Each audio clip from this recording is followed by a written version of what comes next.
अब तक आपने देखा, कंस ने किया आवाहन एक नए दानव अनलासुर का, जिसे प्राप्त थी अग्नि को वश में करने की शक्तियां।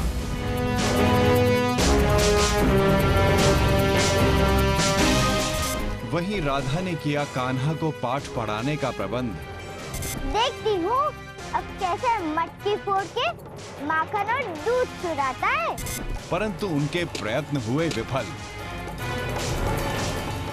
मैंने तो इसमें गोबर और नीम का घोल भरा था, इसमें से माखन और दूध कैसे निकल रहा है? जिससे राधा हुई कान्हा से रुष्ट। कैसे तुमने मटकियों में माखन और दूध भरा? मैं कह रहा हूँ ना, ये वही पात्र है। देखो, इसमें माखन और दूध अभी तक शेष है। और ये कौन है जिसने किया गजराज को आक्रोशित और भेजा गोकुल की ओर? उधर गोकुल में धानुपति और नंदराज हुए आमने सामने। हम मित्र विश्वान के सामने गोकुल की एक जटिलतम समस्या रखेंगे। देखते हैं मित्र विश्वान इसका हल कैसे निकालते हैं। नंदराज, ये भी तो हो सकता है कि इस समस्या का समाधान हमारा कोई गोकुलवासी बड़ी कुशलता से निकाल दे। ठीक है धनपति, यदि तुम्हें ऐसा प्रतीत होता है तो तुम भी इस प्रतिस्पर्धा में भाग ले सकते हो। गोकुलवासियों, कल मैंने एक प्रतिस्पर्धा आयोजित की थी सेठ धनपति और मित्र वृषभान के मध्य, और उसमें चुनौती यह है, ये जो 4 संदिग्ध हैं, इनमें से वास्तविक चोर कौन है उसे पकड़ना। धनपति जी, आपका क्या मत है? मेरा क्या मत होगा? मेरा कोई मतवत नहीं है। ये कार्य असंभव है। बताओ, बिना साक्ष्य और बिना चिन्ह के कोई कैसे कह सकता है कि अपराधी कौन है? मित्र, आपका भी यही मत है क्या? नहीं, मैं धनपति की बात से सहमत नहीं। मैं अपराधी का पता लगाने का प्रयास करूंगा, बस मुझे कुछ समय चाहिए। अरे, ये कैसी नवसिखियों जैसी बातें कर रहे हो? तुम्हें और समय चाहिए तो क्या सिद्ध करना चाहते हो? देखो, मेरी बात मानो और हार मान लो। स्वीकार कर लो कि तुम हार गए। ये कार्य असंभव है, संभव हो ही नहीं सकता ये। किंतु यदि वृषभान वास्तविक चोर को पता करने का प्रयत्न करना चाहते हैं तो इसमें बुराई क्या है? हमें उन्हें यह अवसर देना चाहिए।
ये एक जादुई बक्सा है।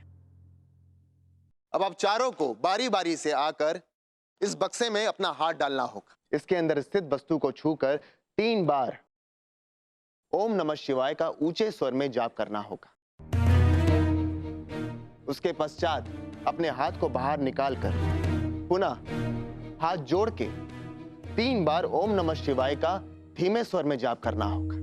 और जैसे ही वास्तविक अपराधी तीसरी बार ओम नमः शिवाय का जाप करेगा, ये पाषाण स्वयं ही चोर चिल्लाएगा।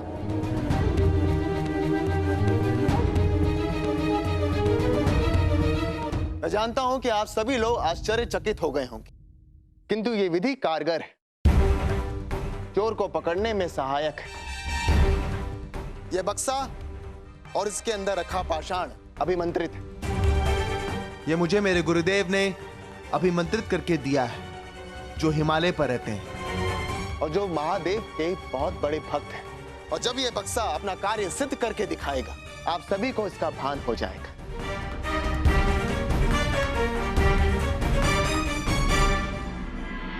ये असंभव है।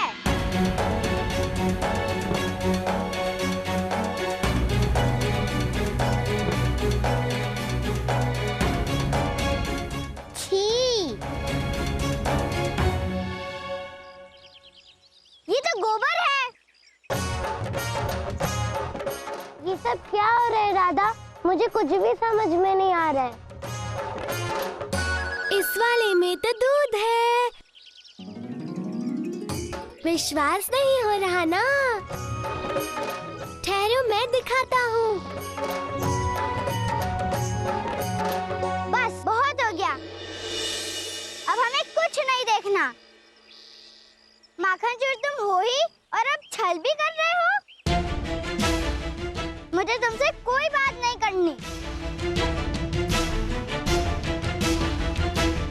चलो यहाँ से। रुक जाओ। कहाँ जा रही हो तुम सब? ये मार्ग तो घने वन की ओर जाता है। वहाँ मत जाओ, तुम्हारा घर तो दूसरी ओर है। मुझे जहाँ जाना है मैं वहाँ जाऊंगी। मुझे तुम जैसे माखन चोर और झूठे बालक से सलाह लेने की कोई आवश्यकता नहीं है। फेंक दो।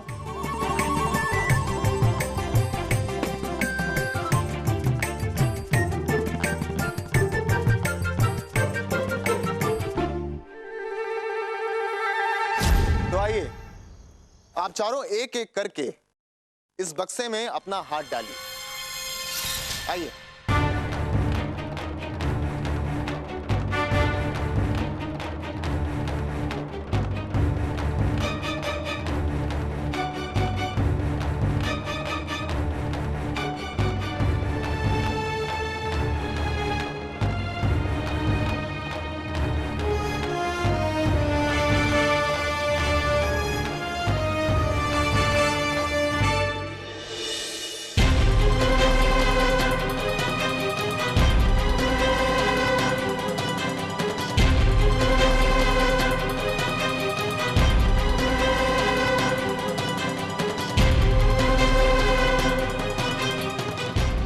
क्या है ये सब? हैं? भाइयों, बक्से ने तो किसी का नाम नहीं लिया।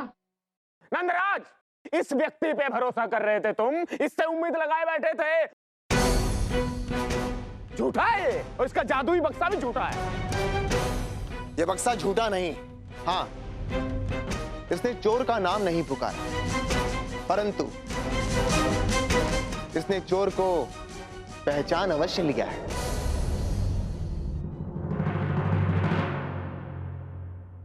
अब आप चारों एक एक करके मुझे अपना हाथ दिखाओ।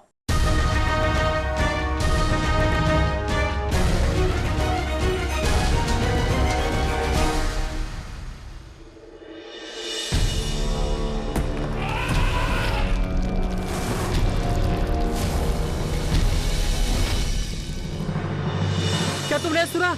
लगता है कोई तीव्र गति से हमारी ओर बढ़ रहा है।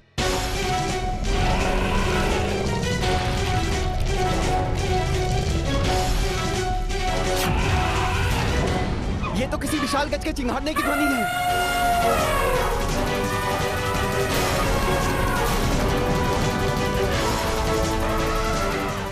भागो यहाँ से, अन्यथा सभी मारे जाएंगे।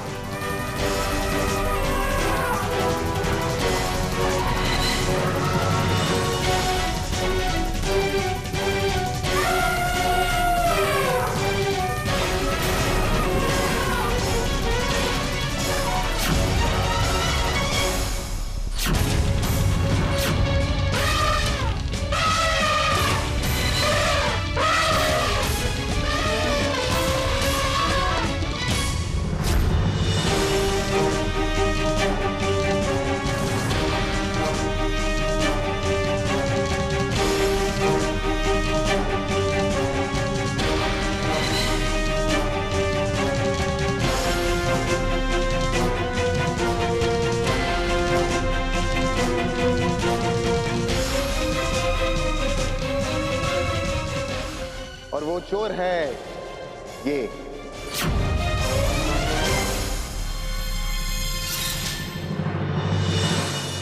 नहीं, ये कैसे कह सकते हैं आप? उस पाषाण ने तो कुछ नहीं कहा। पाषाण तो तब बोलेगा ना जब तुमने उसे छुआ होता, पर तुमने तो उसे छुआ ही नहीं।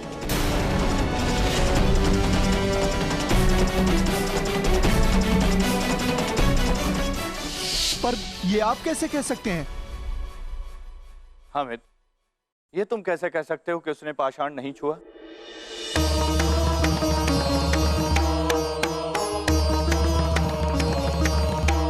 क्योंकि मित्र, ये कोई दिव्य पाषाण नहीं है, ये तो सामान्य एक कोयले का पत्थर है। और यदि कोई भी इसे हाथ लगाता है तो उसका हाथ अवश्य काला हो जाता है। पर चोर ने डर के कारण इसे हाथ लगाया ही नहीं, और इसीलिए इसका हाथ काला नहीं हुआ।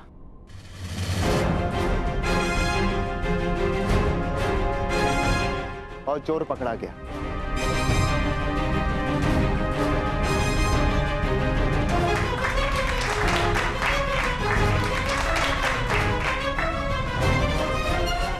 वृषभान जी की जय, वृषभान जी की जय, वृषभान जी की जय, वृषभान जी की जय। अरे वाह, नंदराज के मित्र ने तो कमाल कर दिया। नंद बाबा, नंद बाबा, नंद बाबा। सावधान, सावधान गोकुलवासियों, गोकुल पर घोर संकट आया है। क्या हुआ? तुम लोग इतने भयभीत क्यों हो? नंदराज, एक हाथी विक्षिप्त हो गया है। मार्ग में जो उसे मिला उसे उजाड़ते हुए हमारे गांव की ओर वेग से बढ़ रहा है। कुछ कीजिए नंदराज, अन्यथा अनर्थ हो जाएगा।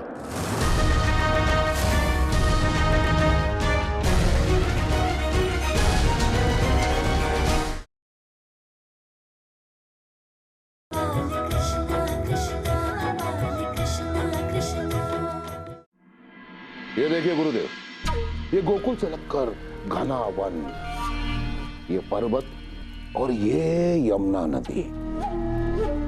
अभी अनुलासुर का जो लक्ष्य होगा वो ये स्थान होंगे। ये तुम इस बार क्या योजना बना रहे हो? योजना बना रहा हूं। ये देखिए, अनुलासुर के मुख्य लक्ष्य ये होंगे, ये क्षेत्र।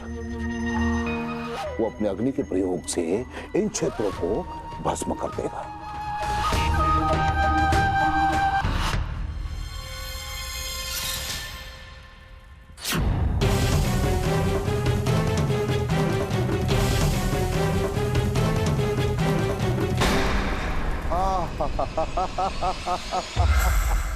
अनालासुर के प्रकोप से गोकुलवासियों के पास भाग निकलने का कोई मार्ग ही नहीं बचेगा, और फिर संपूर्ण गोकुल को हम भस्म में परिवर्तित कर देंगे।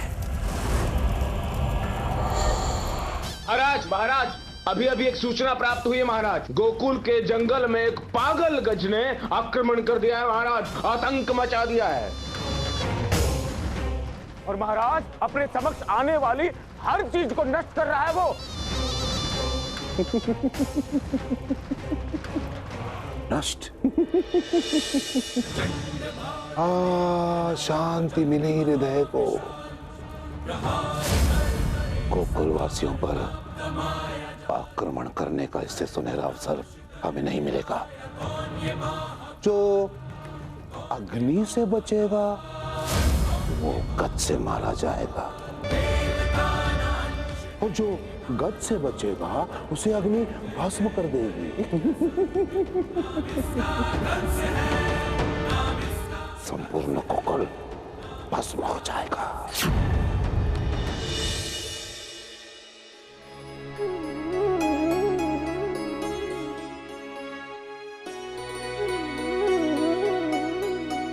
खाना बलराम, वो राधा और उसकी कुछ सहेलियों को मैंने अभी घने वन की ओर जाते हुए देखा।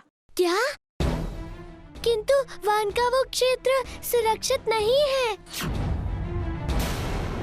सुना है वहाँ एक पागल हाथी घूम रहा है। हमें उनके पीछे जाना होगा। चलो मेरे साथ।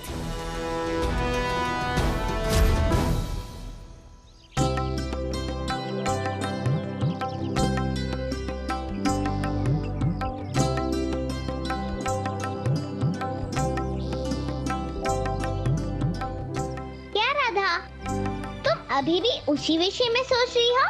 आज तक किसी को कान्हा की लीला समझ नहीं आई, अब भूल भी जाओ। एक दिन अवश्य मैं उस कान्हा को सबक सिखा कर रहूंगी। पर तुम सही बोल रहे हो, मुझे उस कान्हा के विषय में सोच के अपना समय व्यर्थ नहीं करना चाहिए। चलो छुपा छुपी खेलते हैं। हाँ चलो खेलते हैं, यहाँ पे छुपने के लिए बहुत सारे स्थान हैं। राधा, राधा कहाँ हो तुम?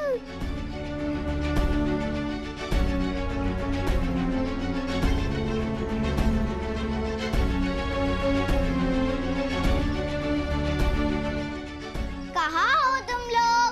राधा, मैं यहाँ हूँ।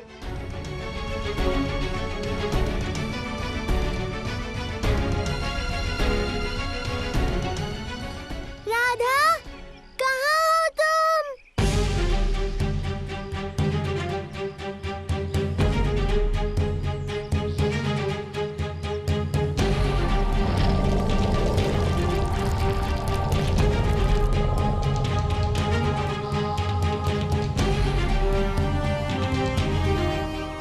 राधा, राधा!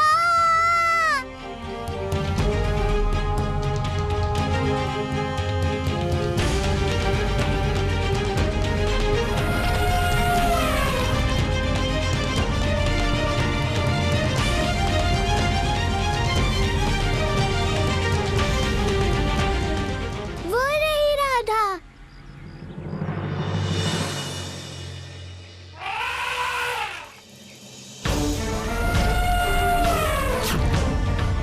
कान्हा, लगता है गज इसी ओर आ रहा है।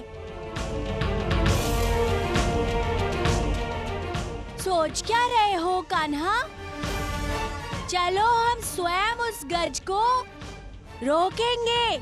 उसे उसके किए का दंड देने का समय आ गया है। धैर्य रखिए दाऊ, पहले ज्ञात तो हो जाने दीजिए कि हमारा शत्रु कितना शक्तिशाली है। उचित यही होगा कि हम सभी गोपियों को शीघ्र अतिशीघ्र खोजें।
नहीं कान्हा, मैं इस गज को इसके किए का दंड दिए बिना यहाँ से नहीं जाऊंगा। इस गज के लिए मेरे हाथ का एक प्रहार ही पर्याप्त होगा।